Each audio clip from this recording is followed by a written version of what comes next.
어듬없는 소득, 반야신경 경문, 이무소독구, 보리설타의 반야바라밀다고, 신무가의 무가애고, 무유공포, 원리전도몽상, 구경열반. 해석. 마음은 아무것도 얻을 것이 없으므로 보살이 반야바라밀이 되어 아무데도 걸린 데가 없고 아무데도 걸릴 데가 없어서 아무것도 겁나는 일이 없으며 뒤바뀐 꿈같은 세상이 없어서 최후의 열반에 이르니라. 청담스님 설법. 물질이 없고 육체가 없으며 우주와 내가 통일되어 일체가 마음이고 나 아닌 것이 없는데 얻어야 할 것이 무엇이 있겠습니까? 나니 남인이 하는 자타관념도 본래 없는 망상이고 전 우주가 나일 뿐 오직 유아독존인데 얻어져야 할 대상이 따로 있을 수 없습니다.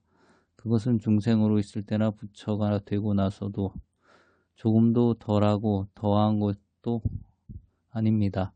본래부터 이 마음은 완전 무결하고 절대적인 것인데 중생들이 스스로 육체가 나라고 하는 무명을 생명으로 착각했기 때문에 얻어야 할 일이 있고 자꾸 잘못되어 가는 것입니다. 그런데 만일 얻을 것이 없다고 해서 이것을 이 세상살이가 다 헛것이니 노력할 것도 없고 윤리 도덕 지킬 것도 없고 도대체 살 필요가 없는 것이다. 이런 식으로 해석해서는 또 안 됩니다.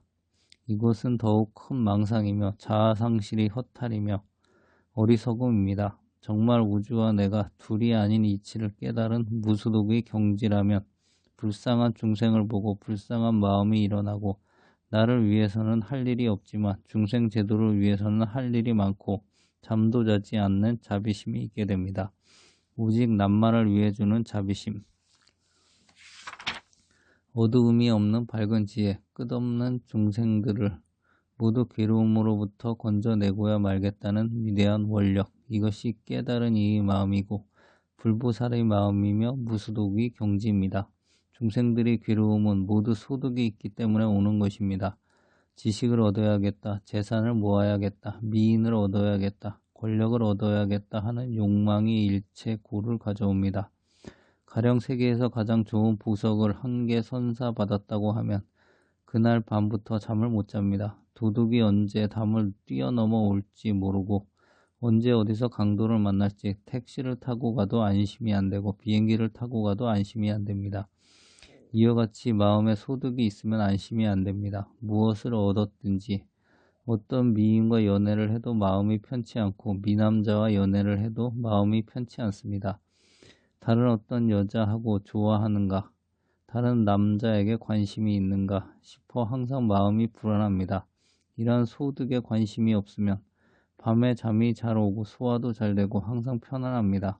어디를 가도 하나도 구애될 것이 없고 참된 자유를 얻습니다. 그러니 아무 소득이 없고 아무것도 필요 없고 부처도 필요 없습니다. 부처가 되려고 한다는 것은 나의 생사가 두려워서 그러는 것이지 진실로 부처가 좋아서 그러는 것은 아닙니다. 생사를 초월해서 부처가 된다는 것은 결국 부처도 열반도 구하지 않는 무소득의 마음자리를 찾는다는 결론이 됩니다. 그런데 보리살타가 반야바라밀다에 의지한다고 했지만 이것은 말이 안 됩니다. 원문의 뜻은 우리 이 마음이 반야바라의 경지에 들어선 것을 가리킵니다. 그러므로 의 반야바라밀다고는 반야바라밀이 됐기 때문에로 해석해야 합니다. 물질도 허공도 아니면서 이야기할 줄도 알고 이야기를 들을 줄도 알고 하는 이 마음이 곧 반야이기 때문입니다. 의지했다는 뜻으로 해석을 하면 반야신경의 원래 뜻과 멀어지게 됩니다. 보리살타는 보살이란 말인데 인도의 원음은 보띠살타입니다. 보리는 깨달았다는 말이고 살타는 중생, 인간이라는 뜻이니 보리살타는 깨친 중생이란 말이 됩니다. 부처는 채 되지 않았지만 불법을 알았다. 반야를 깨쳤다는 뜻이 됩니다. 중생을 뛰어넘은 도인이 보살입니다. 육신이나 물질 등이 객관에 대한 번뇌망상을 다 버리고 마음자리에 돌아왔기 때문에 아무데도 구애가 없다는 것입니다. 마음은 본래 구애가 없습니다. 아무데도 꺼릴 것이 없는 진공과 같은 마음은 불법을 닦아야 할 필요도 없고 망상이 없으니 망상을 떼어낼 떼어내 버릴 일도 없고 아무데도 걸린 데가 없습니다. 천하에 없는 미인을 만나도 아무렇지도 않고 천하에 없는 미남자를 만나도 아무 필요 없고 지구 덩이만한 보석이 있다고 해도 아무 소용이 없습니다. 아무데도 내 마음이 걸리고 거북한 데가 없습니다. 우리들이 마음을 이끌어 얽매이는 것이 재물입니다. 아무리 착한 사람도 큰 돈을 벌면 마음이 흔들립니다. 그러니까 자기 마음이 이런 줄 아는 사람은 세 개를 다 준다고 해도 귀를 씻게 됩니다. 세 개를 다 차지해서 그 번뇌 덩어리를 맡아가지고 잠 못 자고 마음만 흔들리고 그런 짓을 하겠느냐. 가장 듣기 싫은 소리라는 뜻입니다. 세계 미인을 몽땅 데려다 준다 해도 그것은 다 귀찮고 미인이면 미인이지 육체가 아닌 나에게 무슨 상관이냐는 것입니다. 그런데 이것을 요사이에는 잘못 해석하는 무행도인이라는 사람들이 있습니다. 이 사람들은 그깟지 술을 일부러 가서 사 먹을 것은 없지만 10년 만에 만난 친구가 한 잔 먹자고 하는데 마다할 것까지 없지 않는가. 생기면 먹고 안 생기면 안 먹고 하는 것이 정말 걸림없는 무가해가 아니냐. 이렇게 말합니다. 말은 그럴듯하지만 먹기 시작하면 흔들립니다. 이런 식으로 참선하는 이들이 한잔하면서 화두도 더 잘 되고 공부가 잘 된다고 그럽니다. 그러나 그것은 어디까지나 술기운입니다. 얼큰한 술기운으로 붕 떠오르는 기분에 화두가 더 선명해 보이는 것 같지만 술기운만 없어지면 화두가 더 안 됩니다. 평상시에 비해서 공부하는 힘이 아주 떨어집니다. 그것은 술에 중독되면 된 만큼 공부하는 정신 능력도 비례해서 저하되기 때문입니다. 이 사람은 술에 끄달린 사람이고 구속된 사람입니다. 화두까지 술에 취하게 만든 사람이니 이런 수행인이 신세는 한심한 일이며 무가외와는 반대가 됩니다. 술을 먹으라면 12독도 더 먹으면서 냉수를 먹으라면 한 바가지도 못 먹고 쩔쩔맵니다. 술은 좋아하지만 물은 싫어하니 하나는 좋아하는데 걸리고 하나는 싫어하는데 걸리고 여기저기 다 걸려서 앞으로 넘어지고 뒤로 자빠지는 격이 됩니다. 무가해를 잘못 해석한 도인이 말세에 가면 모두 그런 식으로 됩니다. 여자가 와서 사정하면 잠도 같이 자주고 거기에 응하지 않으면 걸리는 것이다. 이런 생각에 걸린 사람입니다. 그러므로 공부하는 사람은 언제나 부처님께서 가르쳐 주신 대로 계행을 지키고 정진을 해야 합니다. 그래서 반야의 마음자리를 깨치면 하지도 않고 안 하지도 않은 경지에 이르게 되고 그러고 나면 하면서도 안 하게 되고 안 하면서도 하게 된다는 뜻입니다. 이런 도인의 일거일동은 모든 중생들을 구제해주고 깨닫게 해주기 위한 행위로만 나타납니다. 이런 뜻을 잘 모르고 아무렇게나 행동해도 좋다는 생각은 큰 잘못입니다. 그것은 자기도 그르치고 남의 죄를 짓게 하는 결과로 나타납니다. 무량겁으로 보살행을 닦아서 거의 부처님 경지가 다 되었을 때 역행을 해보는 역행보살의 경우가 있습니다. 부처님의 계행을 하나도 깨뜨리지 않고 잘 지키는 도인을 순행보살이라고 부처님이 하지 말라는 계행을 낱낱이 다 파괴해보는 그런 보살을 역행보살이라 합니다. 그런데 문수보살이나 보현보살은 부처님하고 비등한 등각보살입니다. 다 같은 등각보살인데 문수보살은 순행보살이고 보현보살은 역행보살입니다. 이 정도가 되면 역행을 해도 중생 제도를 위해서 하게 되고 복을 짓는 역행이 됩니다. 중국에서 있었던 이야기입니다. 어떤 스님이 문수보살을 칭견하려고 오대산에 들어갔습니다. 오대산에 문수보살, 보현보살, 지장보살이 화연하여 계신다고 했기 때문입니다. 이 스님은 100일 기도를 목표로 100일 동안 먹을 양식을 마련해서 한 걸음 걷고 절을 하고 또 한 걸음 걷고 절을 하고 하는 정성으로 수천 일을 갔습니다. 이 스님은 지성으로 100일 기도를 했고 문수보살 칭견의 원을 세웠는데도 어떻게 된 일인지 꿈에 현몽 한 번 없었습니다. 이 스님은 아마 내가 정성이 부족해서 그런가 보다 생각하고 또 마을에 내려가서 석 달 먹을 양식을 탁발해 가지고 100일 기도를 다시 시작해야겠다는 결심을 했습니다.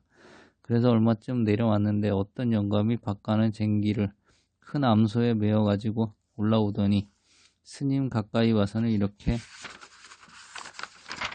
물어왔습니다. 대사님, 어디 갔다 오십니까? 네, 여기 기도하러 왔습니다. 그래, 무슨 기도를 하셨습니까? 문수보살을 칭견하고 싶어서 동량을 해가지고 일보일배 수천리를 왔습니다. 그래서 100일 기도를 마쳤습니다만 꿈에 현몽 한번 못 얻었으니 정성이 모자라는 것을 깨닫고 새로 100일 기도를 하기 위해 동량을 나가는 길입니다. 아, 그렇습니까? 참 고생하셨습니다. 스님께 한 가지 부탁이 있습니다. 그리고는 편지를 하나 주면서 이 편지를 어디로 지나가다가 큰 객주집이 있고 그 집 대문 안에 돼지우리가 있는데 거기에 큰 암돼지가 새끼를 낳아 놓고 있을 테니 그 돼지우리에 이 편지를 던져 주었으면 좋겠다는 부탁이었습니다. 그래서 스님은 그거야 가는 길목이니 어려울 것이 없다고 승낙을 했습니다. 그리고 그 객주집의 돼지우리를 찾아가 보니 과연 큰 암돼지가 새끼를 많이 낳아 가지고 젖을 먹이느라고 들어 누워 있었습니다. 스님은 영감이 시키는 대로 편지를 우리 안에 집어넣어 던졌습니다. 그랬더니 어미돼지가 젖을 먹이다 말고 벌떡 일어나서 그 편지를 집어삼켜 버렸습니다. 그러자 큰 암돼지는 그 자리에서 죽어버렸습니다. 그 광경을 함께 보고 있던 동리 사람들이 그 스님의 멱살을 잡아 중이 돼지고기를 먹고 싶으면 좀 달라고 할 것이지 새끼까지 25마리의 돼지를 다 죽여놓는다고 야단이었습니다. 객주집 주인은 마침내 포도청에 고발을 해서 스님이 잡혀 들어가는 사태까지 벌어졌고 스님은 편지에 관한 내력을 모두 이야기했습니다.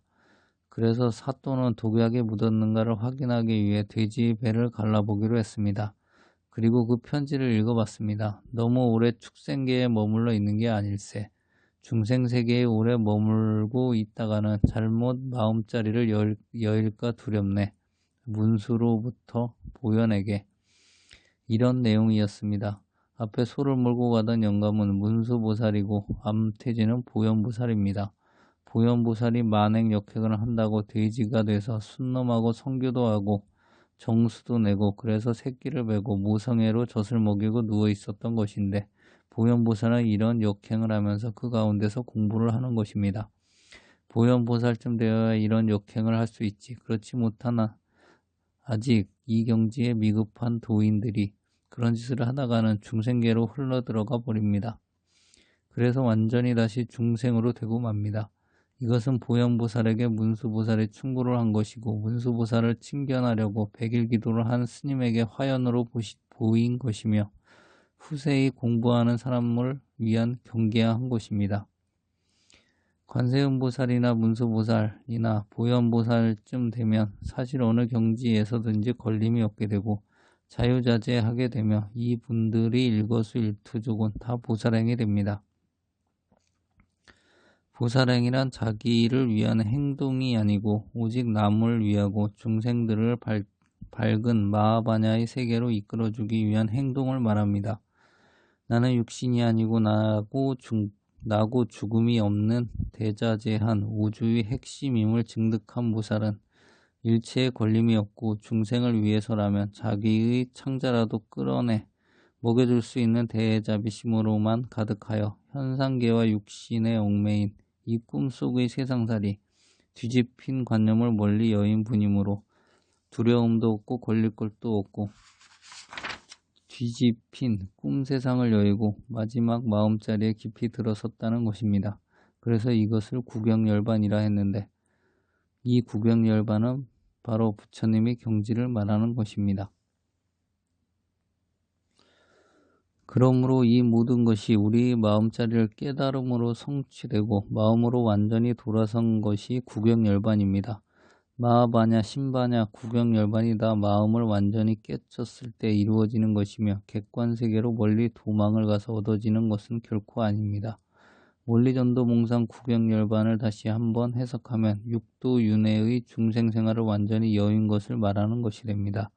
중생이 업을 따라 육신을 받아내는 방법에는 대개 4가지가 있습니다. 첫째, 태로 낳는 것, 곧 사람, 말, 돼지같이 포태출생이 있고 둘째, 알로 낳는 것, 닭새와 같이 포란 출생이 있고, 셋째 습기로 낳는 것은 모기, 귀뚜라미, 나비 등과 같이 물기에 의해서 생겨나는 것이 있으며, 넷째 물질적 요소에 전혀 의탁함 없이 순수한 정신적인 것에서만 의해 후련히 생겨나는 것, 예컨대 꿈에 있는 몸이나 천당, 지옥, 극락세계에서 태어나는 화생 등이 그것입니다. 이와 같은 네 가지 방법으로 태어난 중생들은 6가지 세계에서 살게 되는데, 이것을 육도 혹은 육치라고 합니다. 지옥, 악의 축생, 인간, 천당, 아수라의 6세계가 그것입니다.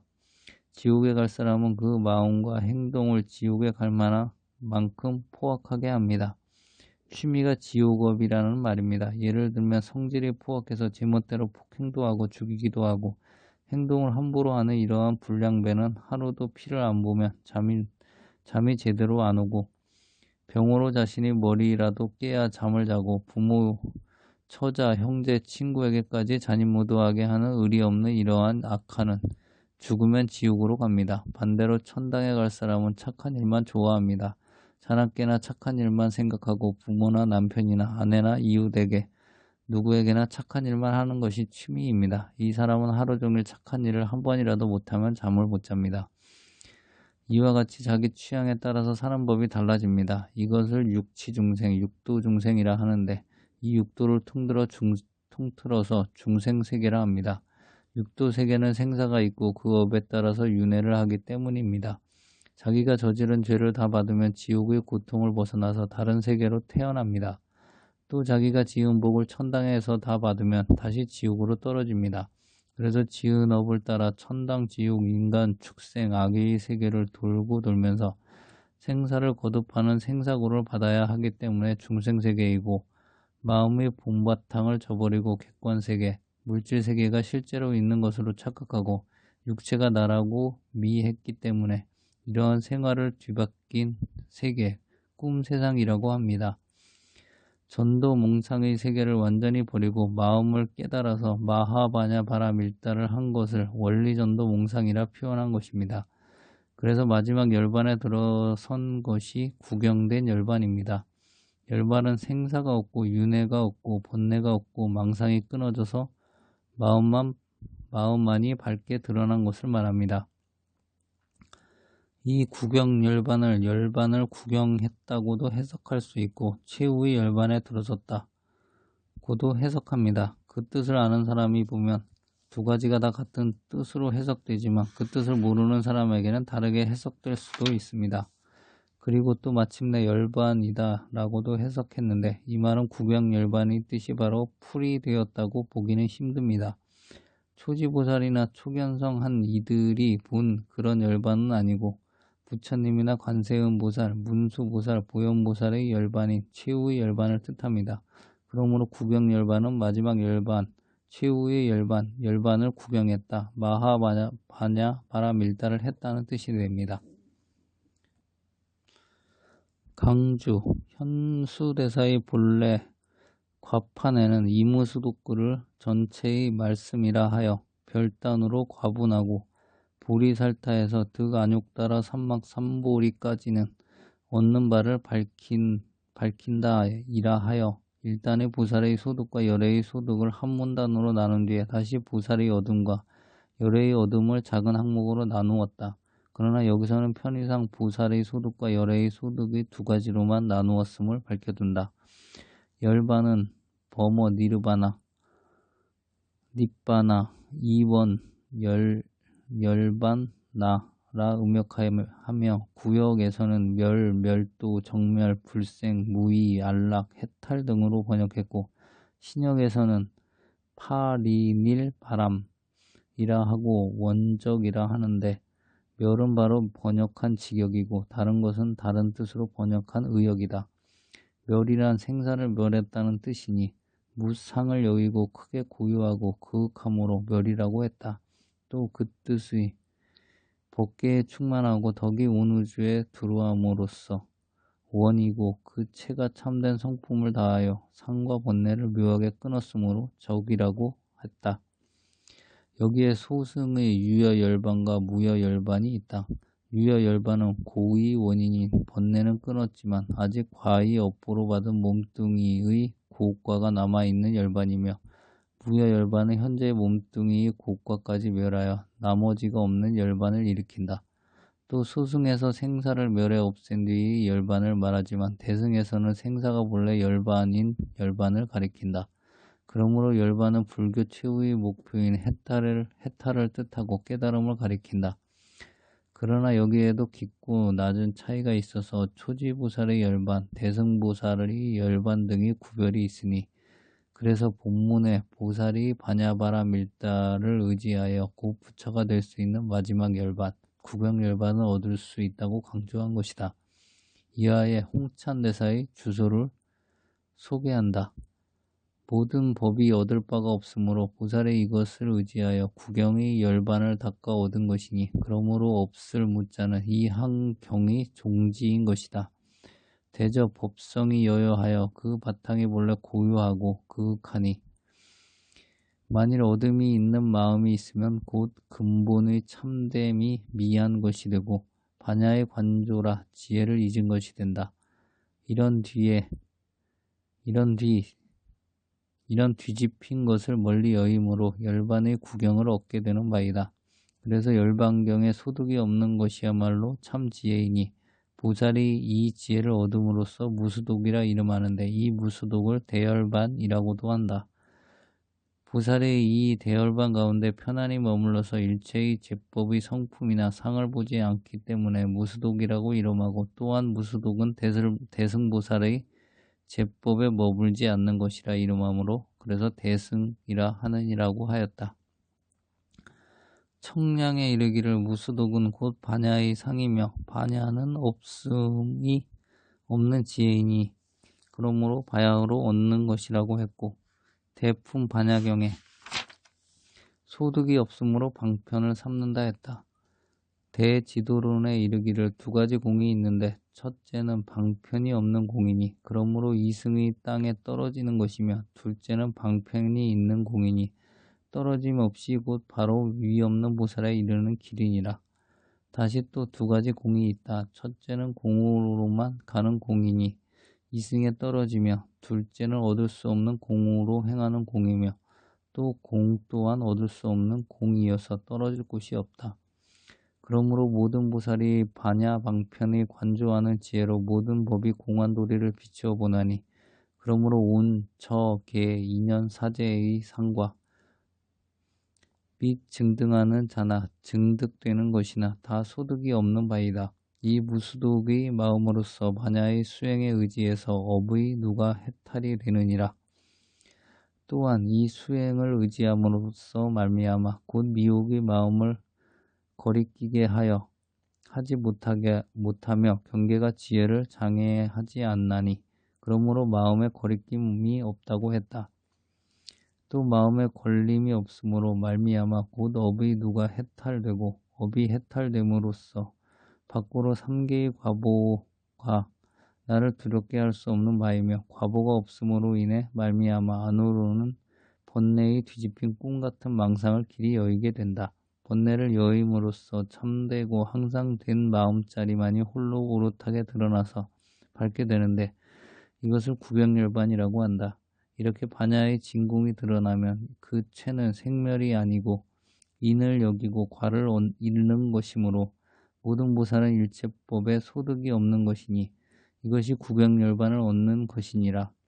그런데 일대부 반야가 다 무소독으로 종을 삼는 바 설사 한 법이라도 열반 위로 넘어지는 것이 있다면 또한 꿈이고 환인이 실로 얻을 수 없는 것이다.